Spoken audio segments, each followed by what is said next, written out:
Greetings everyone, this is Kamishra from Kamishra's Corner, and I just dropped the package off at the mailbox sending out packages, and I'm on my way to get some goat's milk because a customer wanted some goat's milk, so I'm outside, so excuse the noise. Now, I'm not a farmer, I don't own any goats, so I don't have any fresh goat's milk, but they do have goat's milk at or at least they did at one time, have goat's milk at my local market. So I'm gonna go check there and see if they have any. And I'm bringing it with me. So come on, let's go. Getting some more aloe. I figured why just make goat milk soap when I can make goat milk aloe soap. Okay. So I'm at the store and here is my goat milk.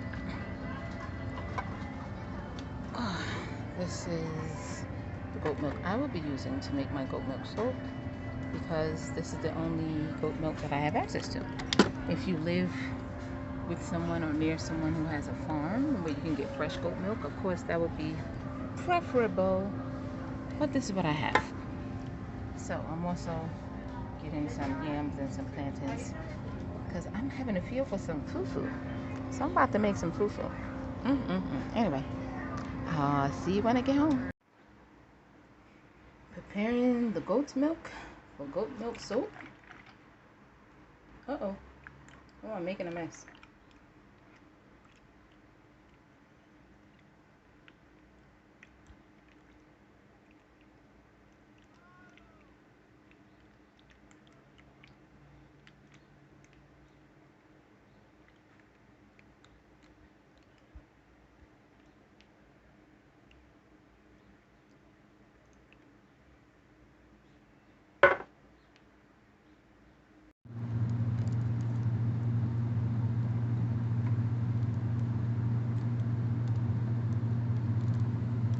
Gotta freeze it, and then I will be making soap, and I'm gonna take you with me.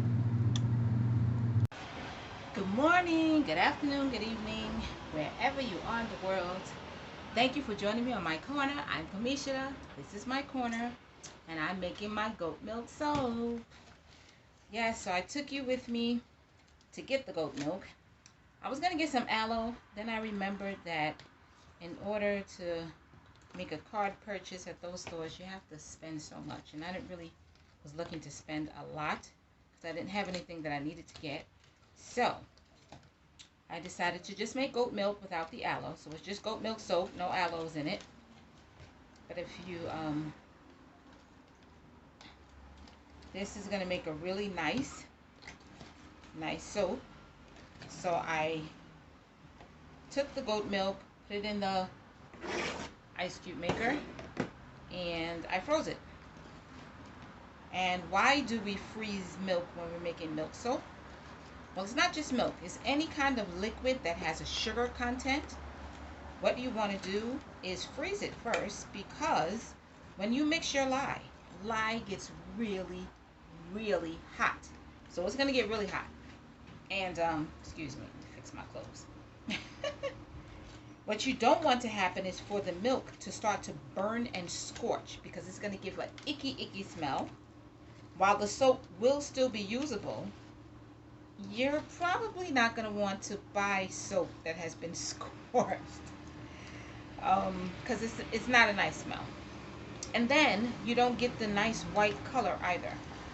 So it's not the best color. It's not a nice smell.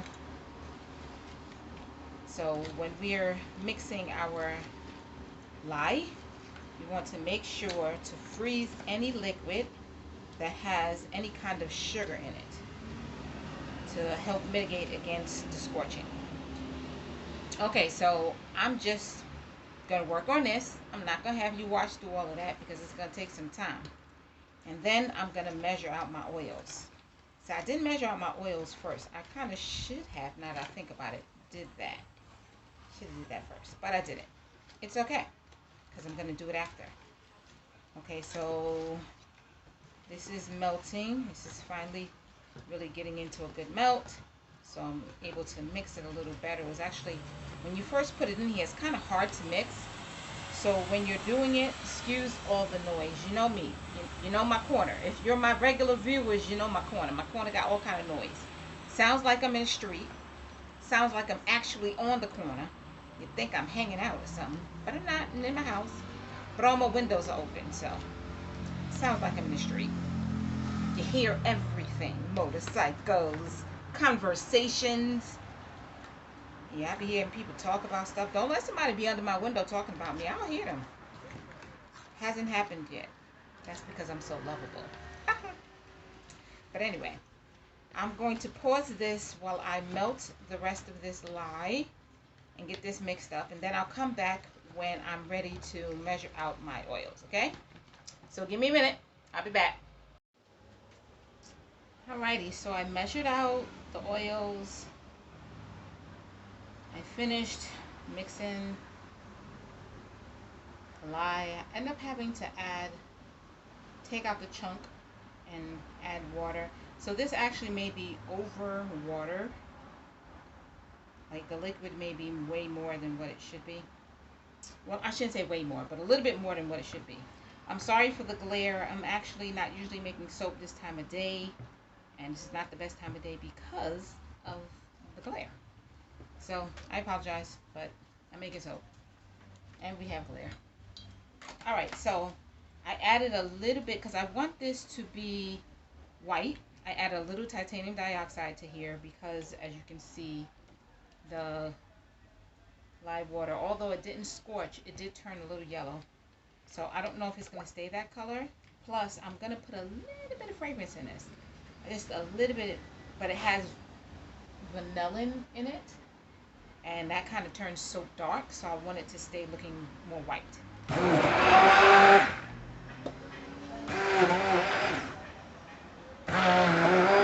So I'm not going to use full fragrance. So usually I have a certain amount of fragrance that I use for this batch of soap. And I don't want full fragrance because what I want is a very lightly scented, like a creamy type of scent soap. So it's going to have a little bit of fragrance. Fragrance is going to be almond.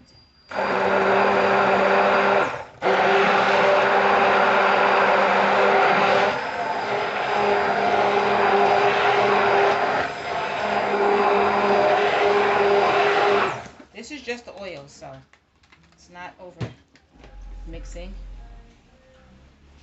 And we're not doing any designs. It's just going to be the one color. And I am making a mess. I'm flicking oil everywhere. But again, like I said, there's no lye in it. I'm putting the lye in now.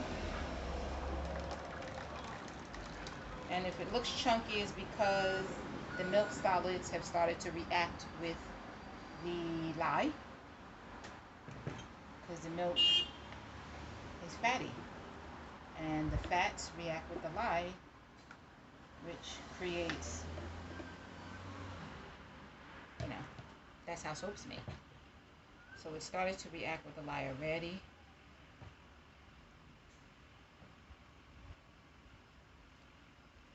So I'm hoping that'll be enough titanium dioxide to offset the coloring of the little bit of fragrance that I'm going to put in there that has that vanilla content.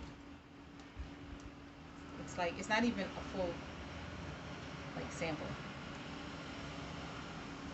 It's just gonna give it like a slight sweet smell to it. Not gonna be overpowering at all.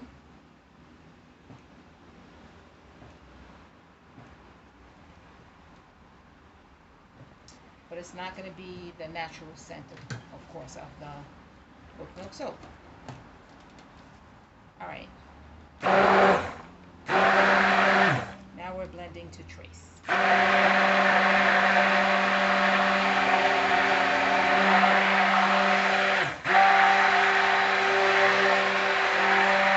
And there's different levels of trace. Well, first there's emulsification. And that's not necessarily trace, but that's the point where the oil and the live water will not separate. It's, you know, emulsified together. Then you have what's called a light trace. If you see what you have right now, it's a bit of a light trace. Let me move this out the way so I can put you a little bit closer so you can see better. So this would be considered, you know, light trace. And it allows you to, you can see the trace of the soap on top. When it's a light trace, it's very, very thin. You don't see much of it. When you get to a medium trace, you can see more. And a thick trace is like, you know, like a pudding-like consistency.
Right, that's it. Thanks for watching. I'll see you in the next video. Bye.